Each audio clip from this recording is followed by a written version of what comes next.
So I guess we're calling this little thing Freakdaddy and Friends Sunday Sessions, maybe. Sunday service. Sunday service. Maybe Sunday service. Preach it, Daddy. I mean, I don't even know what it is yet. Preach it, freak. It just happened. Preach it, freaky, freak daddy. That's right. Mike Mankel, how are you, my friend? Fabulous. How about you? Good. We've known each other since playing in church together, back at Crossroads Christian Church. Yeah, over a quarter century. It was in the late '90s, mid to late '90s, Yeah. right? Yep. Yeah. And since then, you've grown a bunch of hair all over your face. Well, quick shavings. We're getting haircuts. Yeah. Gave most of my suits away. Yeah, I don't blame you. Good for you. I'm glad you were able to do that. Me That's too. awesome. Me Oh, too. welcome to the world. Thank Welcome you, to sir. this Oh, yeah. lovely world of not giving a F. Exactly. Yeah. So now you're a multi-instrumentalist. Okay. What do you think that you play proficiently? What do you feel like you're Oh, good man. at? You got a lot of instruments. I do have a lot of instruments. You got a lot of I'm a instruments. guitar player. Primarily. I'm a Right. guitar player. I play bass. Yeah. I'm a guitar player. Yeah. I play bass.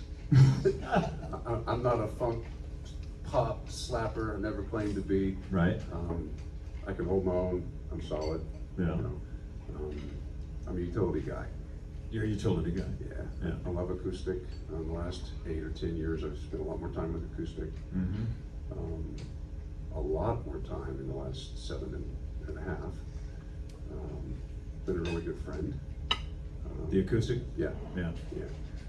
Electric's still probably my first love, but it gets the least amount of attention in my life these days. Why do you think that is? The way life is. Yeah. And with musical opportunities, I'd rather play where I can. There's a ton of guitar players, Yeah. especially a ton of electric players. Right. Not as many acoustic guys, even fewer bass players. Oh yeah. Or guys that play bass. Or guys who play bass who are sane. There you go. There you go. There you go. And That's hard to define. I'd play 7 nights a week if I had the opportunity. Yeah. But what's really cool about that is it makes me, allows me, forces me, encourages me, pushes me to be a better musician. Mm-hmm. I got to think differently between electric, between acoustic, between finger picking, between strumming, between bass. You got a 12-string here. I do have I a don't 12 string. I don't even dare to attempt anything like that. That's too many strings. It's crazy. Yeah, it's a lot of fun. Yeah. Yeah. So, how many projects actively are you in right now? I'm in a trio with 2 great ladies that sing. One plays called Always in Treble, Treble. So around here you tell someone, always in treble? Did you say trouble or treble? You smile and go, yes. Yeah. That's with Tina Austin, it's her project, and Katie Holzhaus is the other singer and guitar player in that. And then we've been together about 1.5 years. Really good chemistry, good harmonies, great ladies to work with, real professional, real cool, always on their game.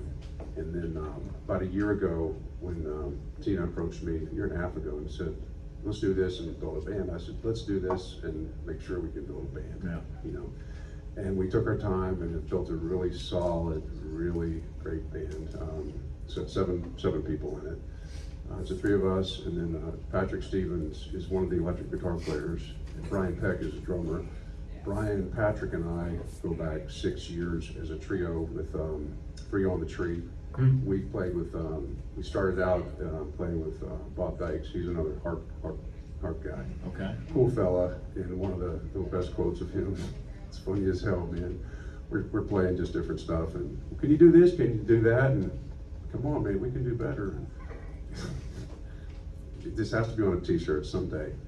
I was sucking when I should have been blowing. Yeah, second one should have been blowing. Yeah, believe me. I've But, been there many times. So Patrick, Brian, and I, we've played with him and the guy out of Maria, John Sensabaugh, and then we've had our own little thing. 3 or 4 times a year we like to gig or just be supportive and be active, but that's allowed us to be a tool with other people.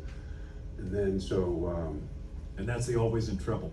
well, no, that's, I'm getting that. Okay, I'm sorry, okay. So Brian and I've Patrick. already lost the train. All right, okay. So Brian and Patrick and I have 3 on the Tree. 3 on the Tree. We got Okay. a buddy named David Tupin, who's an awesome guitar player and harmonica player. Okay. And so 3 on the Tree is either turn it into 4 on the floor, Okay. 4 banger, matching numbers, we're not sure. There's Okay. something automotive there with Yeah, 4. right, yeah.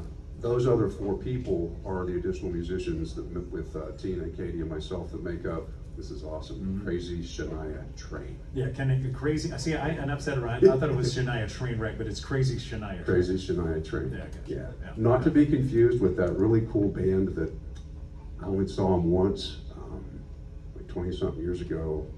I never saw them again, called One King Train.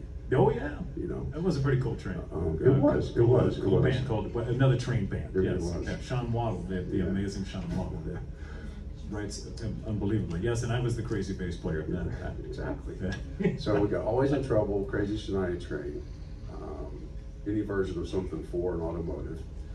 And then occasionally, when Brian's brother, Steve, comes from Florida and we have an opportunity to play, we turn into 5-speed overdrive, Wow. you know. But the one that's nearest and dearest to my heart is One Lane Bridge. One Lane Bridge. One Lane Bridge, yeah. Okay. It's my duo with my sweetheart, Tatiana. Okay. I've known her 7 years, 33 weeks, and 6 nights. But who's counting? Yeah, I'm counting. See right here on my guitar? Oh, yeah. Right there, buddy. I change it every Monday, so tomorrow it becomes 7.34. And just in case there's ever any confusion, you know. Oh wow, yeah, you got it all. You got it figured out. Yeah. Yeah. And Lots of reminders there. Lots of reminders, and what's really neat is Tatiana is a linguist. She's Belarusian. I've been here a long time. Knows English way better than I do. Oh yeah. But she sings in 5, 6, 7 different languages. Oh, good lord. And so what we try to do is very few Was everything okay? Yes. well-known, English-speaking, English word songs. She brings a lot of Russian folk songs and different stuff, yeah, some French stuff. And that challenges me musically, lyrically. I've been learning Russian for 5 years. Yeah.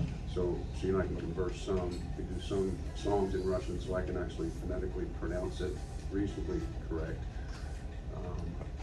I gotta think differently even with that because the syntax or the rhythm and the meter Yeah. is not always what I'm used to Yeah. in English. Yeah. And it's challenging. That's wild. Yeah. Wow.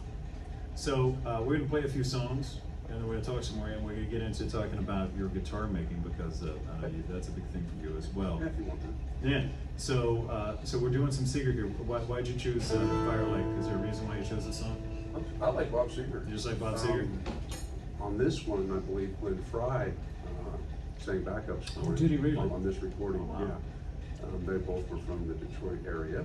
Yeah. So I have read. Yeah. Never met either one of them. Right. Sure. But I always liked both of them. Love what they do, and Yeah. I like Bob Seger's.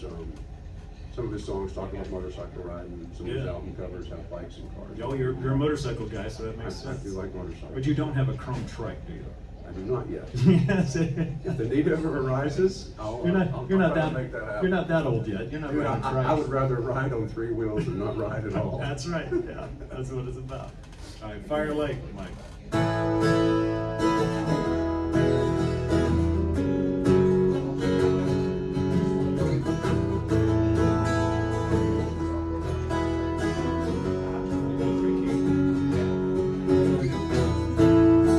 Who's gonna ride that chrome 3-wheeler? Who's gonna make that first mistake? Who wants to wear those gypsy leathers all the way to Fire Lake?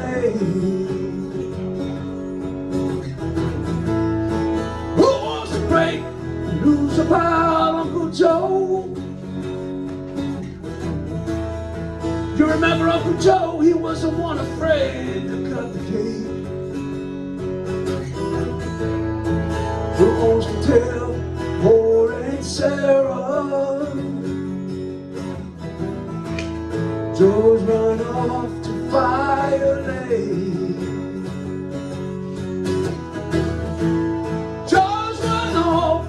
Fire Lake. Who wants to brave those bronze beauties lying in the sun? long soft hair falling, flying as they run. Oh, they smile so shy and they flirt so well, and they lay down so fast till you look straight up and say, oh no, am I really hearing this? Play those eights and aces. Who wants to race? Who needs a stake? Who wants to take that long shot gamble and head out to Fire Lake? And head out to Fire Lake. Who wants to go to Fire Lake? Who wants to go to Fire Lake? Who wants to do it?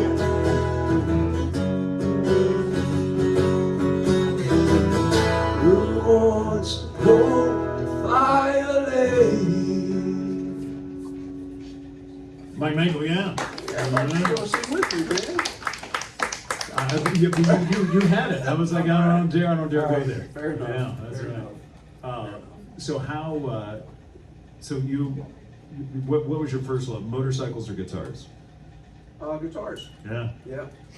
Yeah. And when was that? How old were you when you discovered that? I was 12 years old. 12. Yeah. Yeah. That's a good age.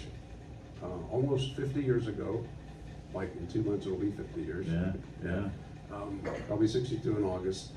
And neither one of my parents were musicians. They weren't. They were not. So did you have any like family influences, or where did it come No, from? no. Interesting. I remember when I was 12, I was in 7th grade, there was a little parlor-sized, unbranded, I've since have come to discover, I think it's a Harmony. Yeah, sure. But the neck is as thick as a baseball Yeah, bat. right. Yeah. It's a flat fretboard, there's no radius, the fret markers are painted on it, okay? And it was in our basement. Oh wow.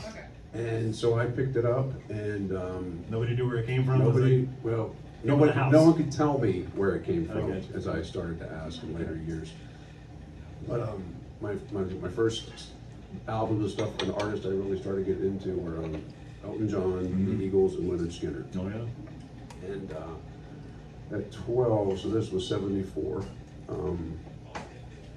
I guess whenever the Eagles' Greatest Hits came out, it was 75, I think. Maybe yeah. I bought the album. I cut grass for $3 a yard. Yeah. Save some money that way. Yeah. Did it. Yeah. And then I bought the Eagles' Greatest Hits songbook. And when I played what the chord stamp said it was supposed to be, and it lined up with what I heard, and I tuned properly, I thought, okay, this will work out. You pretty got it. cool. Yeah, you figured it out. That's And Kiss was a great enjoyment. My mom actually knew Bill Acoin, who was her manager during the 70s, and she procured through the friend who actually knew Bill, was it 78 when they did the solos? You know, each of the four guys did their solos. So I've got a press kit with a 2-page typed letter press kit, color photographs on cardstock of Gene Simmons, Ace Frehley, Paul Stanley, Peter Criss, in real ink to Mike and in their signatures. Oh, how cool. And then the folder is a really nice glossy, two side folds up like this, and the front of it has all 4 of the album covers in color. That is awesome. Yeah. What a keepsake. It is, and so I was 12 when I started. It was 4 years till I got my first electric, and again it was cutting grass, $3 a yard all summer, and I bought it was an Aspen brand Les Paul copy. It was a lime with gold. Yeah. And my friend Mark, Mine was an Austin copy. Austin, okay. Yeah, but it's All right. Les Paul. Yeah. I had an Austin Strat thing. Yeah. My friend Mark Fickley, his dad was regional director for St. Louis Music at the time, which had Aspen and Hondo and I don't know what other brands were around during that time. Yeah. Straight away I bought that guitar. But what's crazy is I had this really huge, it was an old RCA stereo. They were like these cabinets, like these college mini refrigerator size, 15-inch speakers in, okay, turntable radio. Yeah. In my bedroom. Yeah. And I would put the Kiss Alive album on, and with this acoustic I had, I Just jam along. Yeah. Yeah. And it was just pure determination. Yeah. It probably sounded like shit. Yeah. But you know, it was just fun. And But you were inspired. I You was did it. I was inspired. Yeah. And yeah, so that was 49 years ago. I still have the guitar. I don't still have my original electric. I sold it 3 years later amongst a series of bad decisions. That was one of them. But 15 years ago, I felt really bad about not having it, and I found one on Reverb, same brand, same color, same model, and it was 175 bucks. And so I think I paid 169 when I bought my first one. So, you know, it's about the same price 35 years later. Yeah, it's not bad. One of the pickups didn't work. I put new pickups and new guts in it. I still have the guitar. What's crazy, man, is the bridge and the tailpiece, they're shaped a little bit differently than like some of the Gibson or Ibanez or Aria stuff was. They're a little bit flatter. And it was a kind of a plywood body that was semi-hollow with a pressed top. So you can tap on it and hear where there's actual hollow areas. And as soon as I put the guitar on, put my hand on it and played it, it's like everything I just described to you instantly came back. Oh, wow. I could tell just how my hand, what it felt like. And all the memories of the early guitar were there in that guitar. Yeah, it was really cool. Sure it's not the same one? I don't think so. Yeah. But I do have a picture of it, but the picture's not clear enough to be able to like enlarge it and check for it. Right, yeah. But I don't But it think- feels the same. It Like, feels it's the a- same. I could be doubt the there were a same. bunch of them made, you know, so it could be. You know, Aspen Les Paul. Yeah. Wow. That's awesome. And then we're gonna get to this conversation about building guitars in a moment. When did you get that inspiration? Shortly after I started playing. Is that right? Yeah. Early on, you're like, I can do this. I can build something. So when I was 15 or 16, I let's see, worked a couple of jobs after school in an apple store and a farmer's market near the apple orchard in the farm where I grew up. Wow. And where was that? This was in a little small town called Cannonsburg, Pennsylvania, a little suburb of Pittsburgh. Okay. But one of the coolest pieces of me growing up was there was a guitar player and a collector, a guy named Vic Dupre. All right. Vic is a very well-known guitar player and published author of First Believers and historian of all Gibson 50 stuff. Oh, wow. Les Pauls, semis, you know, juniors and stuff. He's the nicest guy in the world, you know. And I remember when I was 17 and underage, drinking age was 21 in Pennsylvania, but was a senior in high Not school. for you, not for my Not for me. I went down to the Holiday Inn Lounge in Washington, Pennsylvania, and his band was cover band Sugar King was playing. Sugar King? Sugar Cane. Sugar Cane. Sugar Okay, Cane. Sugar Cane. Yep. Okay. And it's like, he's this scrawny looking dude, you know, kind of Jimmy Page's style vibe. And he's playing his Cherry Sunburst Les Paul.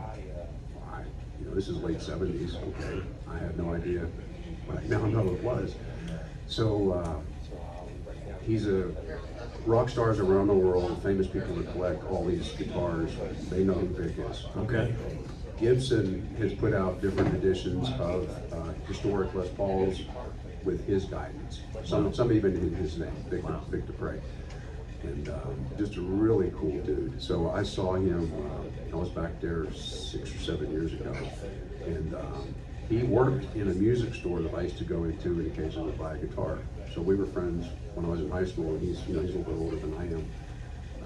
And he had his own music store in McMurray, which I could walk to from my subdivision down to kind of like Maplesville Road. But just a super nice guy. And I asked him, I said, Vic, of the, well, there's a joke, of the 1,700 58 to 60 Les Pauls, barely 2,100 survive. Well, do the math, that's not possible. Right. You know, but I asked him, I said, seriously. I can't do math, but that's Of, that was lost on me, but that's okay. There was, I don't know, a little over 1,700, 1,750 maybe during those 3 years, and my numbers aren't quite right. I said, how many have you owned, have passed through your hands, or do you currently own? He said about 400 of them. Wow. So it's amazing that of all these very well-known guitars that are worth $250,000 now, you know, he's that He's got 400 of them. He's that. Well, if he does, it's good for him. Yeah. But he's that well respected, not just in the United States, but in the world for his knowledge of what who he is, what he knows, what he loves. And he was your friend, and that's what inspired you to start really getting into guitars. Yeah. per Oh se. yeah. Wow. Yep. Yep. And he could play anything. I would, in thinking back, if I had to, who did he remind me of style-wise now? But anytime I hear him, first time I heard him was blown away. It'd be like Ben Lacy. Oh wow, Ben Mason. Yeah. Okay. He could close his eyes and could play anything. That was Vic, and I'm sure it still is. So we're gonna do another song. We're gonna talk some more about your specific guitar in the bourbon barrel guitar world. Yo, Peter Gabriel. Why this song? Why Peter Gabriel? I love the music of it. You know, the chord pattern, the key it's in. I love what the words say. There's a lot of layers to it.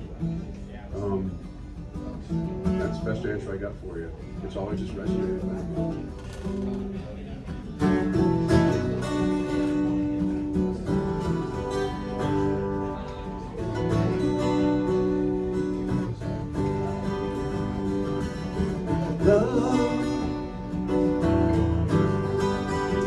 I get so lost sometimes. Years pass, and this emptiness fills my heart. When I want to run away, I drive off in my car. But whichever way I go, I come back to the place you are. All my instincts, they return. Grand facade, so soon will burn.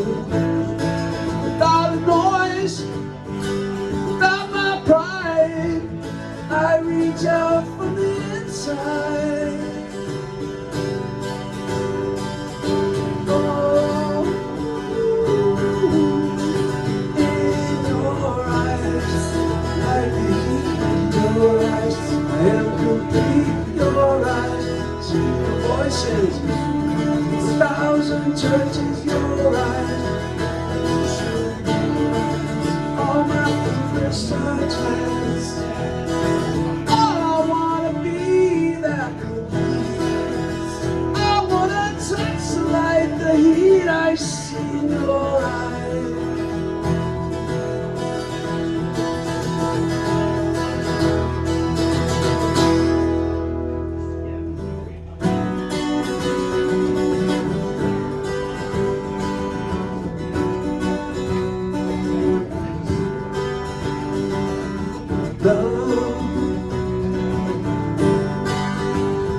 I don't like to see so much pain, so much wasted, and this moment keeps slipping away. I get so tired, working so hard for our survival. I look to the time with you to keep me awake and alive. Oh, my instincts, they return.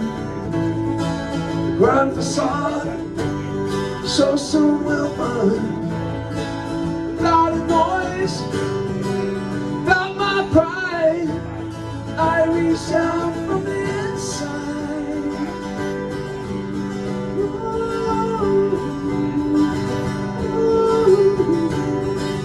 In your eyes, like a heat, your eyes, I am complete. Your eyes, you see the doorway, 1,000 churches. Your eyes, the resolution of all my fruitless searches.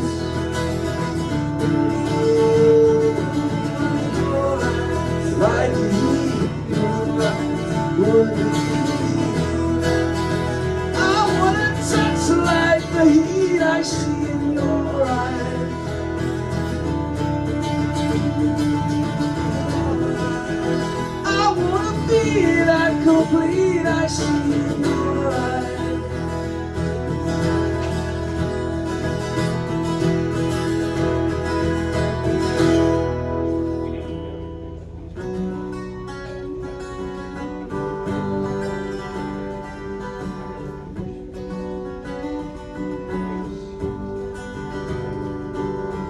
Love, I get so lost. All right, my Michael. I don't know if you can do. Do you know the African chant part there at the end? I can sing along with it. I can't tell you what the words are. Yeah, I don't know what he says. I have no idea. Just You know sounds what? like- I've like actually scat to me. Googled and looked it up, and I can't find it. Yeah, really? Yeah, but there's 3 live versions that I listen to in a row. Uh-huh. As part of my Sonic Soul Food Spotify menu for Yeah. morning meditation Yeah, stuff. I like that. Yeah. And Sonic Soul Food. I want to figure out what it is because it's really cool. I can sing along with it, but I can't recall it. Well, it sounds cool, whatever he says. So you, Somebody, tell you about said it, something like that. so you started building guitars. You got inspired by the dude. So had he worked with Gibson, or was he just he just had that store? He just sold a He ton. was just a player. He had that store. Yeah. He sold all kinds of stuff. Did he build guitars? No, he didn't. So how did he get into the building? So when I was in high school, I bought a mid-60s Melody Maker, which I still had. It was an SD with the skinny headstock. And I like Spider-Man. Yeah. So I stripped the finish off and bought red spray paint and masking tape and black paint. These are like Krylon, literally, and a piece of clear plexiglass. And it was the absolute crudest pick guard in the world. Yeah. I did it with like a scroll saw, a file, an X-Acto knife, cut out for a pickup and painted it to the backside of it. So I had this really cool red Melody Maker with Spider-Man and a spider web on the face. Oh, wow. And it had a DiMarzio X2N humbucker in it, which was an ass kicking. Yeah. That's Marzio humbuckers. Good lord. And I traded it and something for something. Anyway, a buddy of mine I ran into 4 years ago said he knew the guy that had the guitar. Oh, wow. Up in Pennsylvania. Still has it. He stripped it, refinished it. The guy worked for some car dealer. I called him, left a message, and never heard from him. Oh, wow. It'd be cool to get it back. Yeah. Because that was kind of your first project. It was my first project, Wow. and then I started making little miniature guitars, like G.I. Joe could play, size-wise. Yeah. G.I. Joe and Barbie. Just cutting them out. Just cutting them out of bandsaw. Yeah. Not the bandsaw, like with a little scroll saw. Scroll saw, yeah. I bought a little baby scroll saw on a motor thing. Yeah. I used. Okay, so talk about being creative. Mm-hmm. For the pickups, for humbucking a pickup or a P90, I used 124 scale model car batteries. Okay. Cut the top off. Yeah, I can see that. It was the right size. Yeah. All right. Fretboard, I used popsicle sticks. Yeah. Took a razor and cut a slot in, and then I glued a guitar string that I cut. Like So a as you 9 or a strung them, 10. but strings Oh, up. it gets better. Okay. I made frets out of like size 10 guitar string. Oh my good Super lord. glued them That's to the detail. Yeah, they were really Did you detailed. try to build them in a bottle ever? I was just No, I did not. But I used different car model pieces that I could actually use like for guitar knobs. Right. Okay. My So mother. you just rob your model car kits I for would. pieces of parts. I would. My mother was a seamstress, and I used some of her straight pins on for some of the guitars to make tuning keys. It's crazy, man. Super glue, I still have some of them. So Do you then, really? yeah, I do. I've got like how old were you seven when or you eight were of them. I was 14 or 15 when I started, and I did it up into my early 20s. Oh, did you really? How many did you build? Close to a dozen. Yeah. And some of them were a little bit bigger. How long would it take you to build them? Several months? No, a couple weeks, just messed around, Yeah. They weren't all exactly the same size. I made a Strat with the Spider-Man paint job again, and some Spider-Man out of some comic or whatever, and I've got it in a shadow box 8x10 frame. I still have that one. Oh, wow. But I was an orderly at a hospital, and I had the right idea, not. I since found out I would use sutures to make the strings Uh-huh. out of it, okay? After a few years, these are absorbable sutures. Yeah, they would just go away. No, they vanished. They're gone. There's nothing there. All that's left is the end over the matchstick bridge Yeah. that was super glued. So I have these stringless little miniature guitar Yeah. stuff, you know. So then let's fast forward to Okay. the bourbon barrel stuff, Okay. because that's what you're doing now. Yeah. After building several other guitars that I've seen, your work is amazing. And where was the bourbon barrel inspiration? How did Thank that you. come?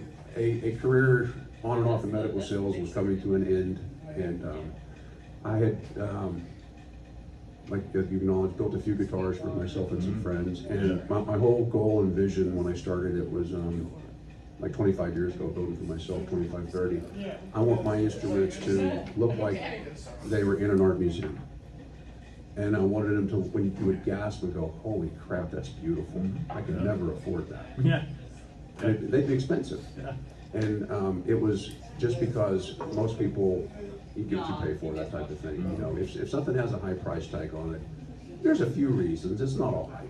Right. Sometimes it is, but if it's handmade, if it is a really piece of art that takes a lot of time to do, Yeah. it's like with cars or motorcycles or any other type of project of Quality. art, you know. Yeah.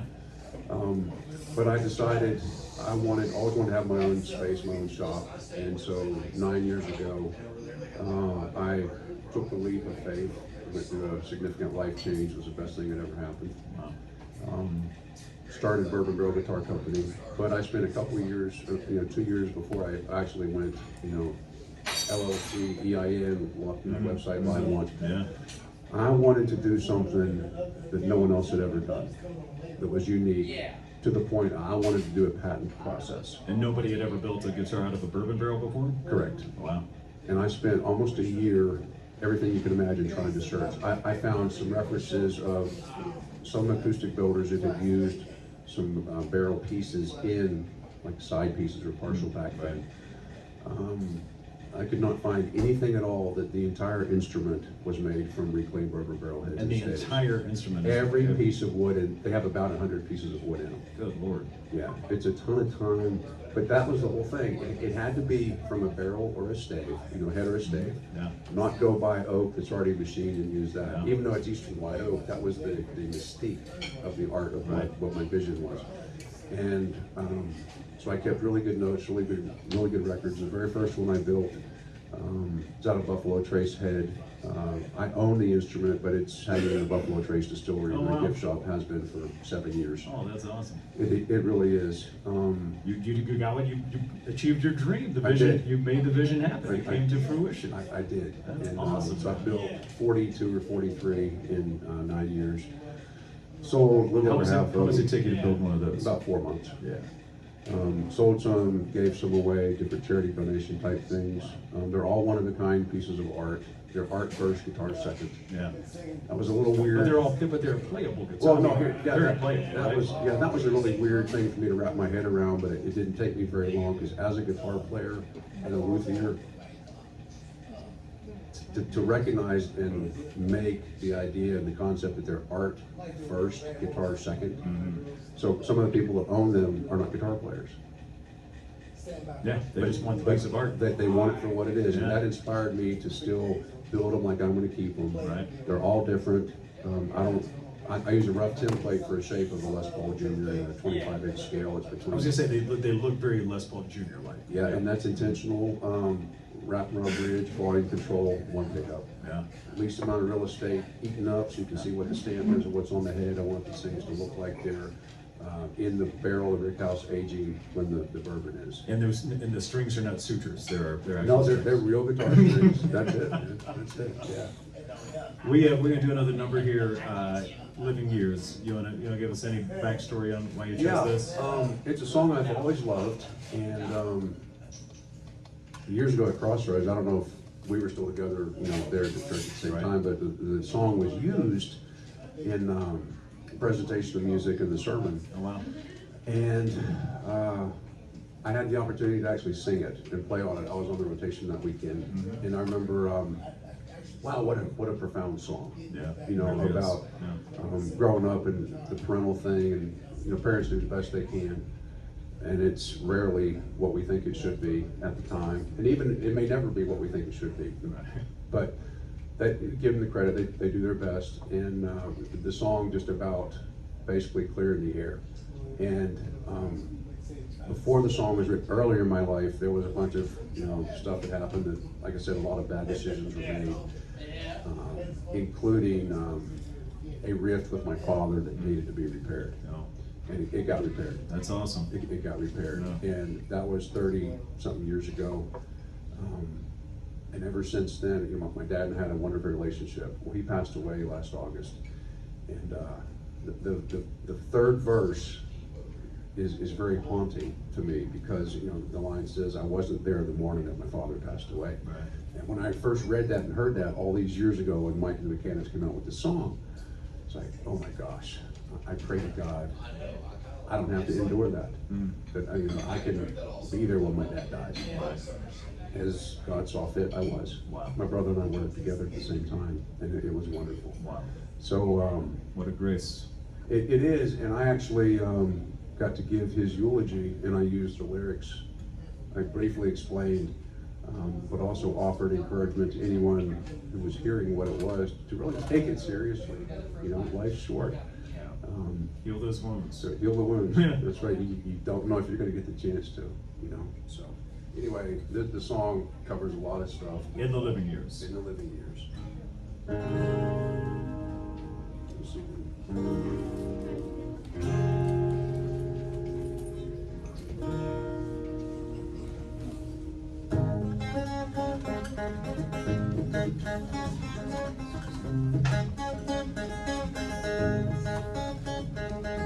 Every generation blames the one before. All of their frustrations beating on your door. Know that I'm a prisoner to all my father held so dear. Know that I'm a hostage to all his hopes and fears. I just wish I could have told him in the living years. Couple bits of paper filled with imperfect thought,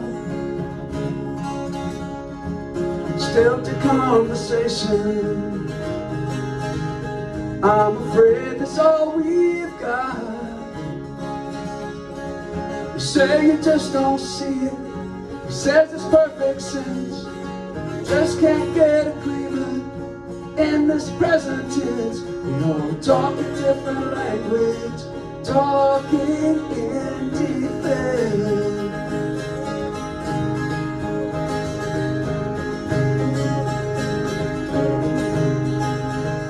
Say it loud, say it clear.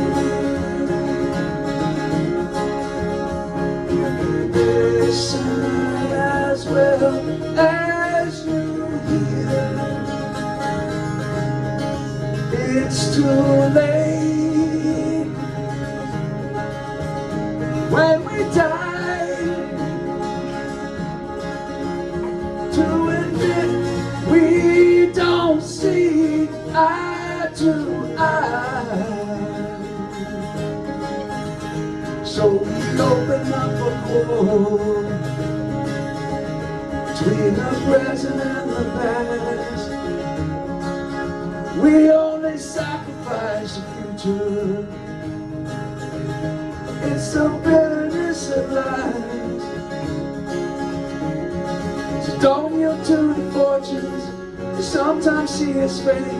It may have a new perspective on a different day. And if you don't give in, don't give up, you may just be okay. Say it loud, say it clear. You can listen as well as you hear. It's too late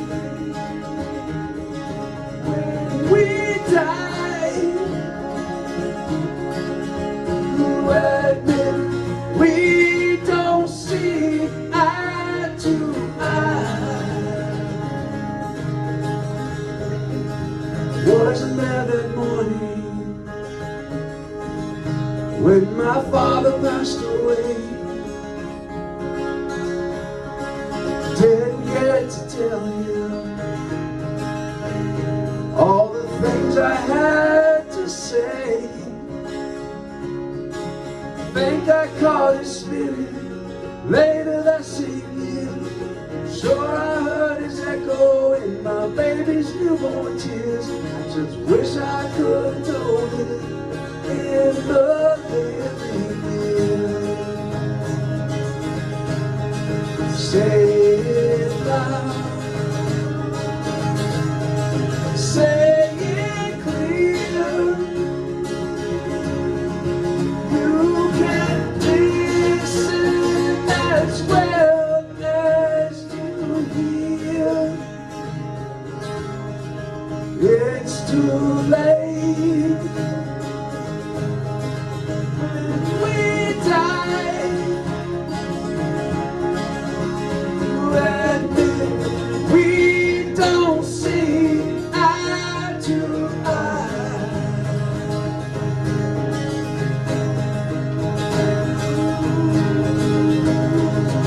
Say it clear, come on and say it clear. Don't give up.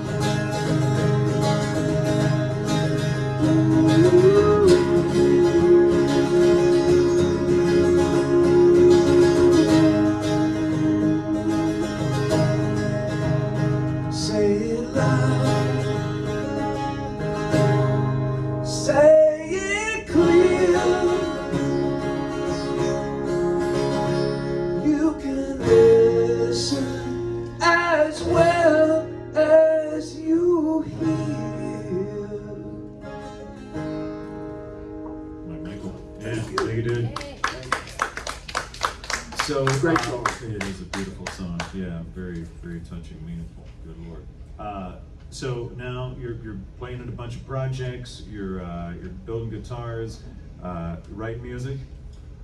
Thinking about it. Thinking about writing music. Yeah. Okay. It's funny, man, because only in the last, like when I met Tatiana 7.5 years ago, I can listen to so many things, I can sing along with the lyrics, but to have lyrics memorized, it's a challenge. I've taken that on. I've okay? always had that challenge. Yeah. But I decided I want to try to memorize lyrics. Yeah.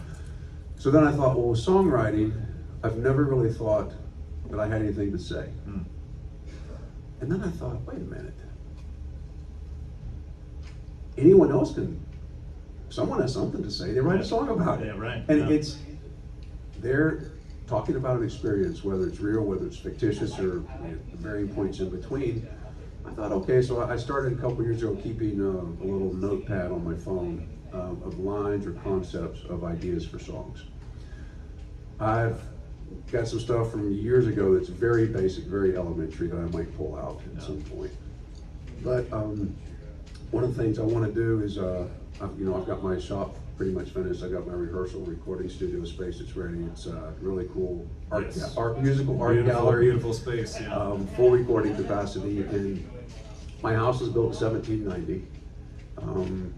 It's got great acoustics. We've got some old pianos. We've got old guitars, old instruments. So you can record in your house as well, not just your studio. That's going to be part of the goal. And to take it even further, And it's all going to be written in Russian. part of it's going to be Russian. No, but here's the thing. I've got some really cool old sheet music from the early 1900s to the 1930s that's oversized in really Art Deco type colors and print and stuff. Oh, wow. And Tatiana's a pianist. She can read. Oh, wow. It lists the chords. Okay. And so one of my goals is to make a recording of 15 or 20 of these songs, and I've got the sheet music for that I bought from the 8th and Schoolhouse Antique Market across from where I live. Oh, wow. You know, That's special. so it'd be neat to have all this old music with old instruments that have all this love and song still in their bodies, in their wood fibers and whatever else, you know. Well, we'll watch for that. We'll watch for that.